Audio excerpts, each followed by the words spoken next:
The river ran slow under a winter sky as people pressed along the bank. John's voice carried over the reeds, rough from long days, and men stepped from the gravel to be plunged and pulled up again, coughing. Jesus came out of the line with few to call his name. He waded in without speaking, and John's hands shook once before he lowered him beneath the surface. The cold closed over him and then released him. When he rose, a dove wheeled down and hung over the current. Some heard a voice, and some only felt the air change. Jesus stepped from the water and walked past the reeds toward open country of pale stone and thorn. The Spirit did not lead him toward towns. It drove him beyond the last watchfires with nothing but the clothes he wore and the memory of the river. For 40 days he ate nothing. Mornings bit his skin. Afternoons hammered heat into rock. Nights fell fast and moved cold through the gullies. His body thinned. His thoughts slowed to the pace of his steps. He drank where he could and prayed with breath more than words. The Judean wilderness is not a sea of sand, but broken hills and dry wadis, where acacia claws at stone and hyracks call from cracks at dusk. By day, heat wavers over the flats. By night, the stars come down like frost. Time stretches when there is nothing to do but walk and keep your mind from circling the same small fire. He counted sunrises, traced lizards with his eyes, and listened for any sound that was not his own feet. When a windstorm drove grit against his face, he stood with his back to it and prayed without moving until it passed. Hunger narrows the mind to simple tasks, but this fast was chosen. Emptiness made space for a voice that waited until the 40th day, when strength had fallen and the mouth went dry between words. He felt the presence before he heard it, the way a room shifts when someone enters. It spoke like a man stating what should be obvious. "If you are the Son of God, tell these stones to become bread."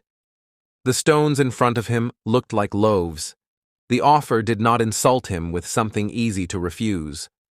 One word and the ache would stop. The temptation curled inside a reasonable sentence. You have power. Use it on yourself. End the hunger. No one will see.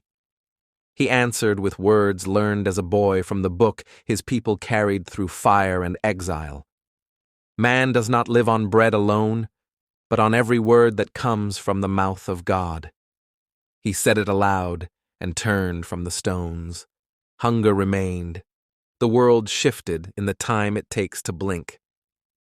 They stood on the highest point of the temple, while courts moved below like a city within a city. Priests crossed with bowls, sellers carried cages, children followed their fathers. The drop beside them was sheer. The voice took on a tutor's rhythm. If you are the Son of God, throw yourself down, for it is written, He will command His angels concerning you. He heard the rest of the song in his head, the lines about treading on the lion and the cobra, and knew how a promise becomes a dare when pride holds it. He knew the psalm being quoted and the way a text can be bent by cutting it from the rest.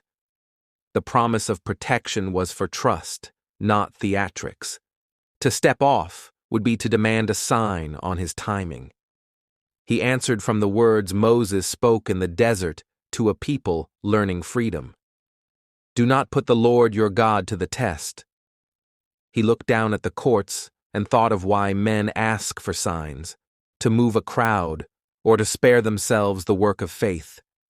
The verse he answered with came from the days at Massa, when Israel demanded water and asked if God was among them at all. That memory kept his feet on the stone.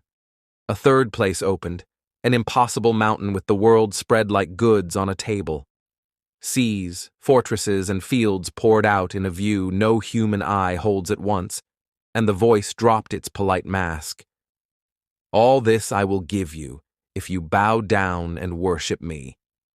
It was the old bargain, skip the road, take the crown, no sweat, no blood, no cross. He did not argue jurisdiction. He answered with the first commandment taught at the doorposts. Worship the Lord your God, and serve him only. Then he told the tempter to leave. It withdrew like a man who has played 3 moves and sees no fourth. The air eased. He was not suddenly strong. The hunger remained. But the contest had ended. Angels came as help for a tired body. Shade, water, food taken carefully. They did not carry him home. They kept him alive enough to walk. He left the waste ground thinner than he had entered it and walked north. News moved ahead of him the way dust follows a cart. Herod had arrested John. The sound of the river gave way to the markets of Capernaum and the slap of water against hulls on the lake. He did not set up in the temple courts. He called fishermen by name beside their nets. He taught in smoky rooms and in open places where the wind off the water carried his voice farther than he could have walked in a day. The wilderness did not end when he left the rocks. It moved with him in what he refused to do. He would not build a mission on hunger answered at command. He would not leap from rooftops to win a crowd for a day. He would not touch a knee to power in exchange for the kind of peace that armies maintain. He waited for the time set and walked roads a man can trace on a map. Cana to Capernaum, Jericho to Jerusalem. The temptations returned in other clothes. When he fed a multitude, it was not for himself, but because the people were faint. When signs gathered a crowd, he slipped away while it was still dark. The last echoes of the desert sounded again in a garden before dawn, when sleep tugged at friends who could not keep watch, and another voice asked for a way around the cup. He named the Father's will and took the road he had refused to trade. Soldiers came with ropes and lanterns. A hearing moved through the night toward the hill he had already chosen when he told the stone to stay a stone and the temple roof to be only a roof. People later tried to paint the temptations as puzzles solved by quotations, as if the showdown were a contest of memory. It was simpler and harder: hunger, spectacle, shortcut. He refused them where refusal mattered, in a body that could end pain with a word, in a mind that could call a crowd with a leap, in a will that could kneel to avoid a cross and call it wisdom.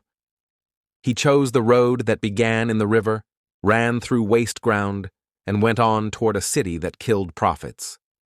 The desert where he made those choices still lies quiet under the sun. Stones still look like loaves if you stare long enough.